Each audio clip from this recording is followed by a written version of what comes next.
Hello, this is Pastor Rick, and I will welcome you to Lectionary Plus for this week, preparing you for worship for this Sunday, February the 15th. It's Transfiguration Sunday. Transfiguration Sunday is the transition, the bridge between Epiphany and Lent. And so right in between, we have this last Epiphany of Jesus, where he shows up on the mountaintop. He's got Peter, James, and John, and he is transfigured with Moses and Elijah in his presence. So it's the last act of Epiphany, and then we go into the penitential season of Lent, beginning with Ash Wednesday. So our two texts, and this is quite traditional, is, as I mentioned, the Transfiguration Sunday text where Jesus takes Peter, James, and John up on the mountain and he is transfigured. And that is then always paired, or mostly paired, with Exodus 24. And this is the story of Moses going up on Mount Sinai, where he then receives the Ten Commandments. Now, let me start there because it's that story which helps us understand the Transfiguration. Here, Moses is called up on the mountain, and that's where he's going to receive a sign of the covenant, which is the Ten Commandments, God's law.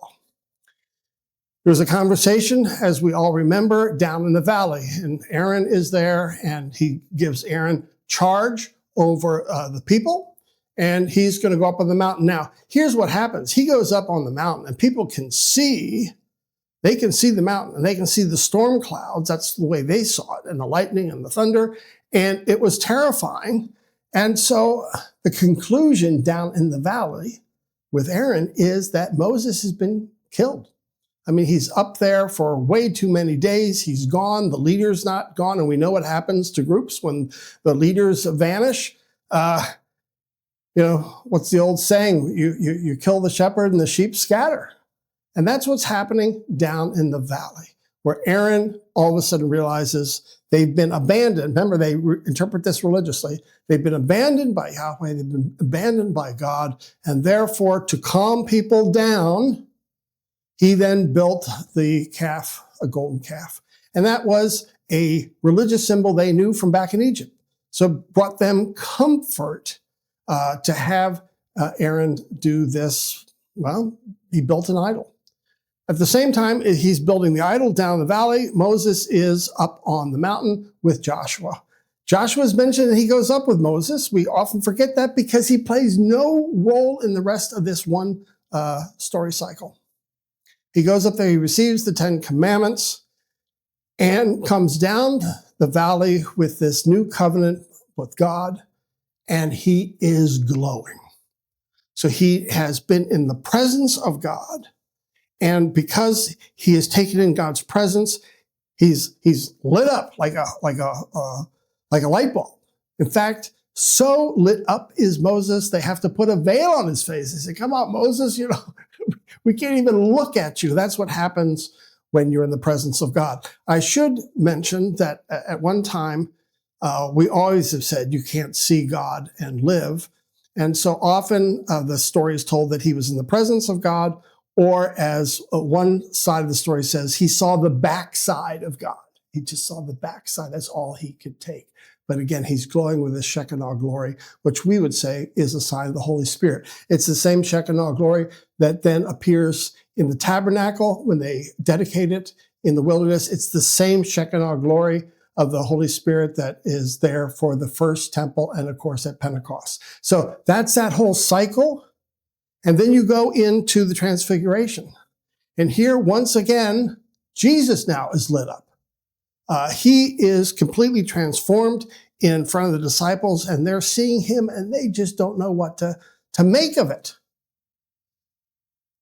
And so they say, they're just fumbling for their words. They say, "Well, it's good, Lord, that we're here. It's good, Lord, that we're saying this. We have no idea what's going on here," because not only is Jesus lit up with the Shekinah glory of the Holy Spirit, but Moses and Elijah appear next to him. And this is significant because then he's saying, "I am to fulfill the law and the prophets. I'm to fulfill the law," which is Moses, and the prophets, which is Elijah. And of course, Jesus has told his disciples that First, before you understand what the Son of Man is doing and how he's going to redeem his people, first Elijah must come. And for Matthew, this is the moment when Elijah comes, both in the form of John the Baptist, but also here, Transfiguration, chapter 17, Elijah actually shows up. And it's like they're having this conversation with Jesus on the mountain. Of course, we all want to know, what did they talk about? But we don't know. So here are these two stories, and we want to talk about the glory of the Lord, the Shekinah glory, certainly, both that Moses experienced and Jesus. So now let's go to the preacher for this week.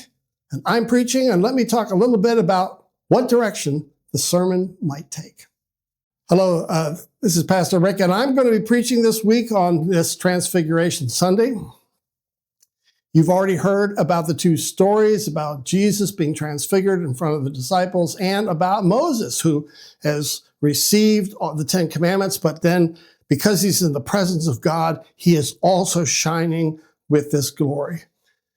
So there's several parts of this story that I'm fascinated by, and I'm still working out the themes for this Sunday, but here's two that you might want to think about.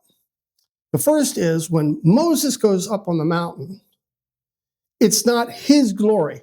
He's not transfixed. It's rather, he is changed because he's in the presence of God. It's God who has the light, is the source of power, and light is the source of this glory. And Moses then, like the moon, reflects that glory. And that's different in the Transfiguration account, where Jesus himself is transfixed. The glory, the power is emanating out of him. And so one is like the moon and the sun. Jesus, in this analogy, would be the sun, and Moses would be the moon. One reflecting another glory, another being the source himself. So that's one aspect of these stories, which is powerful when you put them together. The other thing that fascinates me about these two stories is all the other characters who play a supportive role. In this story with Aaron's left in the valley. Moses goes up. He's the focus of the story. But Aaron builds the golden calf. And tradition says, and in the text you'll see it Sunday, that Hur, H-U-R, is with him. So Moses leaves control not just to Aaron, and I often forget this, but also to this Hur. And this is the same guy who held up Moses' arms during the battles in the wilderness. Aaron kept the one arm of Moses high so he could bless the people, win the battle. Hur was also there. And tradition says, Jewish tradition, this is not in the Bible, Jewish tradition says that Hur was the husband of Miriam, who danced before the Lord when they crossed the Red Sea, and that he was martyred during this story. That's Jewish tradition, again, not in the Bible, but that he opposed Aaron building the golden calf, and for that opposition to Aaron, he was killed. Not by Aaron, but by someone else probably, and he did not want an idol being built over against the Lord Yahweh. So that's one set of characters that we rarely talk about. And the other is, of course, Joshua, who goes up the mountain with Moses. I'm fascinated that Moses comes down from the mountain glowing, and the story doesn't say anything about Joshua. Now, we know Joshua is going to take over the role from Moses later on when they cross the Jordan. He was on the mountain. Did he see the backside of God? Was he in the presence of God? Did he glow along with Moses? So it's interesting that he's mentioned in the story, but then he's dropped. And the same thing with the disciples in the Transfiguration. There are fascinating figures because they don't know what's going on. They're in the presence of Jesus. They're in the presence of God's glory. And they say, it's good, Lord, that we're here, that we see all this, but we don't know what's going on. And so we may take a look at the Shekinah glory and the source for that, but also all these side characters and whether they, in how they're mentioned or not mentioned, have also a message for us on this Transfiguration Sunday. Thanks for joining us for Lectionary Plus. Bye-bye now.